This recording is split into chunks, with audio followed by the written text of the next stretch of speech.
ನಮಸ್ತೆ ಸ್ನೇಹಿತರೆ, ನಾನು ನಿಮ್ಮ ಪ್ರವೀಣ್. ಗುರುಭಕ್ತಿ ಯೂಟ್ಯೂಬ್ ಚಾನಲ್ಗೆ ಸ್ವಾಗತ, ಸುಸ್ವಾಗತ. ಸರ್, ಈ ವಿಷಯ ಹೊರಗಡೆ ಗೊತ್ತಾಯಿತು ಅಂದರೆ ನನ್ನ ಮರ್ಯಾದೆ ಹೋಗುತ್ತೆ ಸರ್. ಈ ವಿಚಾರವಾಗಿ ನನ್ನ ಮರ್ಯಾದೆ ತುಂಬ ಜನ ಕಳೆದಿದ್ದಾರೆ ಸರ್. ಯಾವುದೇ ಕಾರಣಕ್ಕೂ ನಮ್ಮ ಈ ವಿಷಯ ಹೊರಗಡೆ ಹೋಗಬಾರ್ದು ಸರ್. ಹೋದರೆ ನನ್ನ ಮರ್ಯಾದೆ ಹಾಳಾಗುತ್ತೆ ಸರ್. ಅಂದರೆ ಮರ್ಯಾದೆಗೆ ಸಂಬಂಧಪಟ್ಟಂತೆ ಹೆದರುವಂಥ ವ್ಯಕ್ತಿಗಳಿಗಾಗಿ ಈ ಪರಿಹಾರವನ್ನು ನಾನು ಕೊಡ್ತಾ ಇದ್ದೀನಿ. ಯಾವುದೋ ಒಂದು ತಪ್ಪಾಗಿದೆ ಅಥವಾ ಯಾರಿಂದಲೋ ತಪ್ಪಾಗಿದೆ, ಅವ್ರು ಮಾಡಿರುವಂಥ ತಪ್ಪು ಹೊರಗಡೆ ಬಂದರೂ ಕೂಡ ನನ್ನ ಮರ್ಯಾದೆ ಹೋಗುತ್ತೆ. ನಾನು ತಪ್ಪು ಮಾಡಿಲ್ಲ, ಓಕೆನಾ? ಸೊ ಯಾರೋ ಮಾಡಿರೋ ತಪ್ಪನ್ನ ಹೊರಗಡೆ ಬಂತಂದರೆ ನನ್ನ ಮರ್ಯಾದೆನೂ ಹೋಗುತ್ತೆ.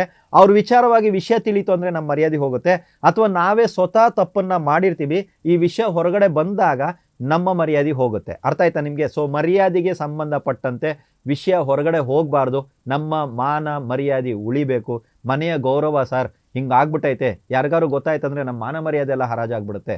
ಗೊತ್ತಾಯ್ತಾ ನಿಮಗೆ ಎಂಥ ವಿಷಯಗಳಲ್ಲಿ ಈ ವಿಷಯ ಬರುತ್ತೆ ಅನ್ನೋದು ನಿಮಗೆ ಇವಾಗ ತಲೆಗೆ ಹೋಗಿರ್ಬೋದು. ಇಂಥ ಒಂದು ಸಮಸ್ಯೆಗಳು ಬಂದ ಸಮಯದಲ್ಲೂ ಕೂಡ ಈ ಪರಿಹಾರವನ್ನು ಮಾಡಿ. ಇಲ್ಲ ಅಂದರೆ ಹುಣ್ಣಿಮೆಗೆ ಈ ಪರಿಹಾರವನ್ನು ಮಾಡ್ಬೋದು, ರೋಹಿಣಿ ನಕ್ಷತ್ರ ಬಂದ ದಿನದಲ್ಲಿ ಈ ಪರಿಹಾರವನ್ನು ಮಾಡ್ಬೋದು, ಅಥವಾ ಅಷ್ಟಮಿ, ರೈಟ್? ಈ ಅಷ್ಟಮಿ ತಿಥಿಯಂದು ಕೂಡ ಈ ಪರಿಹಾರವನ್ನು ಮಾಡ್ಬೋದು. ಫಸ್ಟ್ ಪ್ರಿಫರೆನ್ಸ್ ಏನು ಕೊಡ್ತೀರಾ ಸರ್? ಹುಣ್ಣಿಮೆ. ಅರ್ಥ ಆಗ್ತಾ ಇದೆಯಾ ನಾನು ಯಾಕೆ ಲೈನ್ನಾಗಿ ಹೇಳ್ತೀನಿ ಅಂದರೆ? ಸೆಕೆಂಡ್ ಪ್ರಿಫರೆನ್ಸ್ ರೋಹಿಣಿ, ಮೂರನೇ ಪ್ರಿಫರೆನ್ಸ್ ಅಷ್ಟಮಿ. ಇದು ಯಾಕೆ ಸರ್ 3 ಕೊಟ್ಟಿದ್ದೀರಾ ಅಂದರೆ, ನೋಡಿ, ಈ ಥರ ಸಮಸ್ಯೆಗಳು ಬರೋದು ಹೇಳ್ಕೊಂಡು ಬರಲ್ಲ, ಮತ್ತು ಸಮಯಕ್ಕೆ ನಾವು ಕಾಯ್ಕೊಂಡು ಕೂತ್ಕೊಳ್ಳೋಕ್ಕಾಗಲ್ಲ. ಹತ್ತಿರದಲ್ಲಿ ಹುಣ್ಣಿಮೆ ಇದೆಯಾ, ಈ ಪರಿಹಾರ ಮಾಡಿ. ಹತ್ತಿರದಲ್ಲಿ ಅಷ್ಟಮಿ ತಿಥಿ ಇದೆಯಾ, ಈ ಪರಿಹಾರ ಮಾಡಿ. ಹತ್ತಿರದಲ್ಲಿ ರೋಹಿಣಿ ನಕ್ಷತ್ರ ಬರ್ತಾ ಇದೆಯಾ, ಈ ಪರಿಹಾರ ಮಾಡಿ. ಯಾಕಂದರೆ ಮಾನ ಮರ್ಯಾದೆ ಪ್ರಶ್ನೆ ಇರುತ್ತೆ. ನನ್ನ ಮಾನ ಮರ್ಯಾದೆ ಪ್ರಶ್ನೆ ಸರ್, ಹೇಗಾದರೂ ಮಾಡಿ ಈ ಸಮಸ್ಯೆಯಿಂದ ಹೊರಗಡೆ ಬರಬೇಕು ನೋಡು. ಅರ್ಥ ಆಯ್ತಲ್ವಾ? ಇಂಥವ್ರು ಈ ಪರಿಹಾರ ಮಾಡಿ. ಏನು ಮಾಡಬೇಕಂದ್ರೆ, ಶ್ರೀಕೃಷ್ಣನ ದೇವಸ್ಥಾನಕ್ಕೆ ಹೋಗಿ ರಾಧಾ ಕೃಷ್ಣರಿಗೆ ಹಳದಿ ಬಣ್ಣದ ವಸ್ತ್ರವನ್ನು ಸಮರ್ಪಣೆ ಮಾಡಬೇಕು. ಯಾವ ರೀತಿ ಇರಬೇಕು ಅಂದರೆ, ಈ ವಸ್ತ್ರವನ್ನು ಅವರಿಗೆ ಧರಿಸುವಂಥದ್ದಾಗಿರಬೇಕು. ಅಂದರೆ ಅವರಿಗೆ ಉಡಿಸುವಂಥ ವಸ್ತ್ರವನ್ನೇ ನೀವು ಕೊಡಬೇಕು.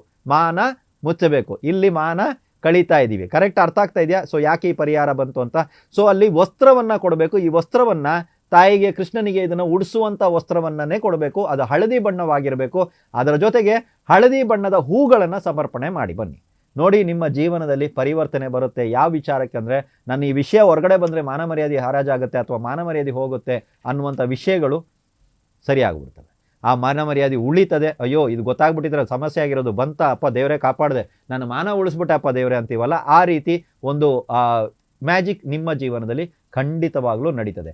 ಬಟ್ ಹತ್ತಿರದಲ್ಲಿ ಯಾವ ತಿಥಿ ಇದೆ ಅನ್ನೋದನ್ನು ನೀವು ನೋಡ್ಕೊಳ್ಳಿ. ಹುಣ್ಣಿಮೆ ಇರ್ಬೋದು. ಯಾಕಂದರೆ ಇವಾಗ ಮಾನ ಮರ್ಯಾದೆ ಪ್ರಶ್ನೆ ಬಂದೈತೆ, ನಾಳೆ ನಾಡಿದ್ರಲ್ಲಿ ಮಾನ ಮರ್ಯಾದೆ ಹೋಗುತ್ತಂದರೆ ನಾವು ಕೂತ್ಕೊಂಡು ಇನ್ನೊಂದು 15 ದಿನ ಆದ ಮೇಲೆ ಬರುವಂಥ ತಿಥಿ ಅಥವಾ 20 ದಿನ ಆದ ಮೇಲೆ ಬರುವಂಥ ನಕ್ಷತ್ರಕ್ಕೆ ಕಾಯ್ಕೊಂಡು ಕೂತ್ಕೊಳ್ಳೋಕ್ಕಾಗಲ್ಲ. ಅದಕ್ಕಾಗಿ ನಾನು 3 ವಿಷಯವನ್ನು ಹೇಳಿದ್ದೀನಿ. ಒಂದು ಹುಣ್ಣಿಮೆ, ಒಂದು ಅಷ್ಟಮಿ, ಇನ್ನೊಂದು ರೋಹಿಣಿ ನಕ್ಷತ್ರ. ಯಾವುದು ಬರುತ್ತೋ ಹೋಗಿ ರಾಧಾ ಕೃಷ್ಣ ದೇವಸ್ಥಾನಕ್ಕೆ ಹೋಗಿ ಅವರಿಗೆ ಉಡಿಸುವಂಥ ಸೀರೆ ಅಥವಾ ಉಡಿಸುವಂಥ ಬಟ್ಟೆ ಹಳದಿ ಬಣ್ಣದ್ದೇ ಅವರಿಗೆ ಕೊಡಬೇಕಾಗುತ್ತೆ. ಹಳದಿ ಹೂಗಳನ್ನ ಅರ್ಪಣೆ ಮಾಡಿ, ಈ ಥರ ಸಮಸ್ಯೆ ಬಂದಿದೆ ಕಾಪಾಡಿ ಅಂತ ಬೇಡ್ಕೊಂಡು ಬನ್ನಿ. ಖಂಡಿತವಾಗ್ಲೂ ನಿಮ್ಮ ಸಮಸ್ಯೆ ಪರಿಹಾರ ಆಗುತ್ತೆ. ಎಲ್ರಿಗೂ ಒಳ್ಳೆಯದಾಗಲಿ.